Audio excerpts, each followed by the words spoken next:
Hello and welcome to this quick tip video. This quick tip video has been brought about by a number of questions that I've had, interestingly, over the last couple of weeks, and it's not something that I've had a lot of questions about before.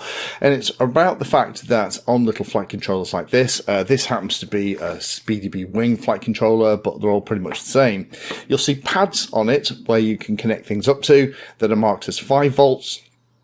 And other pads that are marked as 4.5 volts, typically wrote 4V5 because a little point printing is tricky to do.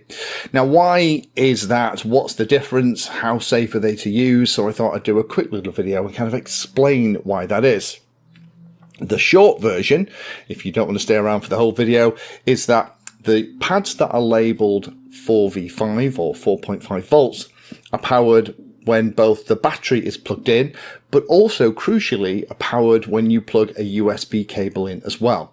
So typically they will be used for things like your receiver and potentially your GPS if you've got one installed on your model. And that means when you plug the USB cable into your computer, when you're doing all the configuration, the receiver is powered so you can check that the receiver and the radio is working properly. The GPS is powered so you can check the GPS and compass are all working properly, and you're great. The other pads that are marked as 5 volts, that 5 volts is coming from an onboard battery eliminator circuit, a little bit of circuitry on the flight controller that's actually creating that 5 volts specifically for other stuff. So the 4.5 volt pads are usually there for a very specific reason. So let me just jump on the computer and kind of give you a whistle-stop tour and kind of go through some of the common questions that I've had over the last couple of weeks. So here we're looking at a diagram. This happens to just be another SpeedyBee flight controller, but this is the same for all of them. Just happen to love the way that SpeedyBee kind of group their outputs.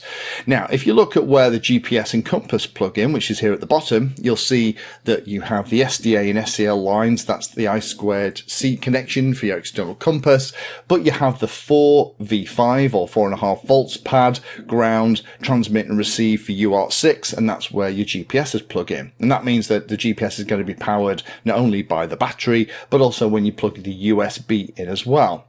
The other 4.5 volt pad is usually where your receiver is. So if you find where the receiver is, you'll probably find that the other one is hidden up here. So this is 4.5 volts, ground, receive and transmit to for UART2 for an external receiver. There's also usually some extra ones in here, like a 3.3 volt pad if you're going to be using something a little bit more exotic. And where you're going to plug in other stuff, you'll find that it's going to say 5 volts or 9 volts. So for example, here in the VTX, for an analog VTX, there's a 5 volt pad, but also a 9 volt pad that you can run it from as well as a battery pad. So in this instance, they've given us 3 different voltages depending on what our VTX runs on. However, with something like an FPV camera, up here you can see that we have a 5 volt pad, ground, and a camera, and also a camera control pad. So why are we doing it like this? The 5 volts on these pads is actually coming from the flight controller itself. The 4.5 volt pads are both powered from the flight controller, but crucially are also going to be powered when you plug in the USB Type-C port.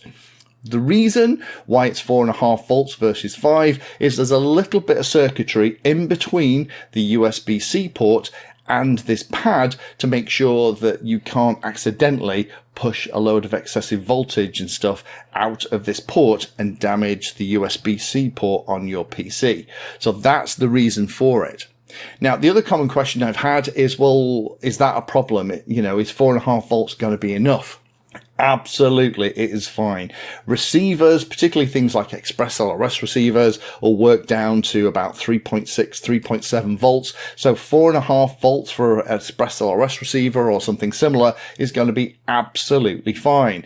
Also, with things like a GPS and compass, yep, absolutely, 4.5 volts is going to be great.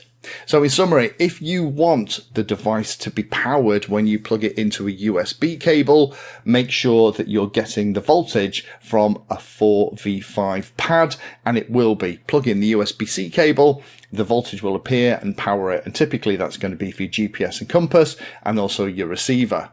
Last little pro tip, this can cause a problem occasionally, and I've talked about it in other videos, where if you have things like your receiver connected and your GPS powered, if you then try and flash the flight controller afterwards when everything's all connected, you can struggle to get it into DFU mode.